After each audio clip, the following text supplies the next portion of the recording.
Guys, good morning. Ito yung mga orchids ko. Ayan. Yan lahat yan. Yan.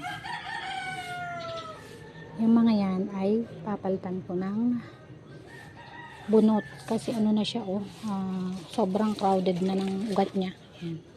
Kailangan siyang palitan ng bunot. Ayan. Ayan guys, ganyan kadami yung gagawin ko ngayong umaga. Ayan. Na dapat palitan ng mga bunot. Ang dami nila. Bunot at uli na ipapalit. Ito dito ako nahirapan kasi kailangan ang hirap magkalas ng ano niya ugat. Ang dami. Yan. Magagandang orchids kung to. Tapos kulay violet itong isang to. Yan. Sobrang na niya, dami na ng ugat kaya kailangan na siyang palitan. Ayan muna ang aking gagawin ngayon. Kasi wala nang paso. Ayan. Papalit tayo ng bunot sa ating mga orchids. Ayan. Ito napalitan ko na ito. Maganda to kasi kulay violet din ang bulaklak nito.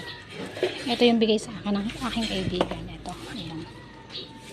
Crowded na din siya talaga. Marami na siyang kaya kailangan. Ito yung bulaklak na. Ayan. Kaya kailangan na rin siyang akati.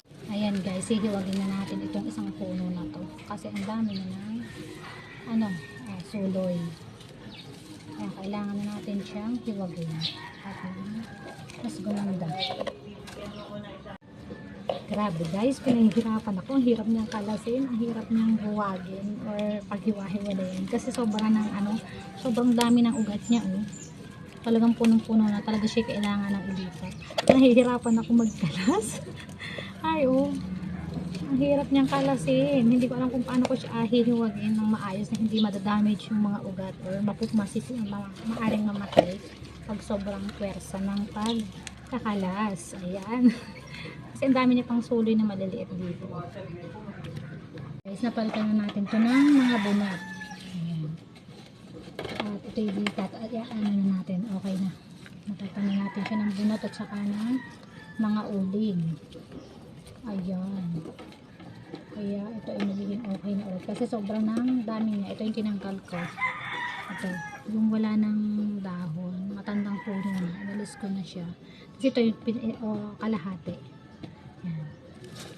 Para mas maging maganda ang bulaklak niya. Masyado na kasi maraming ugat.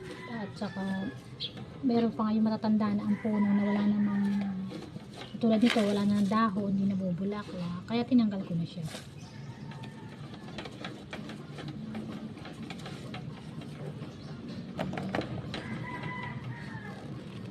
Kakalasin din natin ito.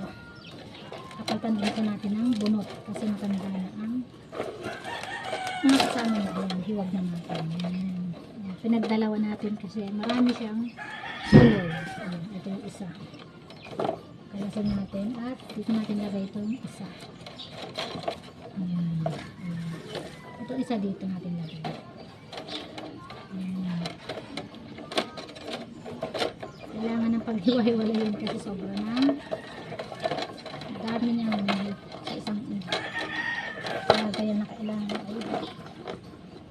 napalitan na kasi yan guys, tapos na ako sa pagpapalit ng mga bunot sa aking orchids. Ayan na sila. Ayan, okay na. Itong isa to hindi ko mapalitan kasi wala akong pamalit na paso, tapos kulang ako sa bunot. Hanapan ko na lang ng bunot muna bago ko siya palitan. Ayan, okay na sila. Ayan. Yung isang puno naging dalawa. Nakakuha ko ng isa. Merong naging tatlo ang isang puno na nakakuha ko ng dalawa sa isang puno na pagkakahiwa-hiwalay ko sila para hindi masyado na masikip. Yan. Ito. Matataba. Magaganda naman ang orchids ko. Kaya nga lang sobra ng sikip. Kaya kailangan palitan ng paso at saka bunot kasi sobra ng luma ang mga bunot nila. Pangit na. Ayan. Guys, thank you for watching. Bye. Ayan.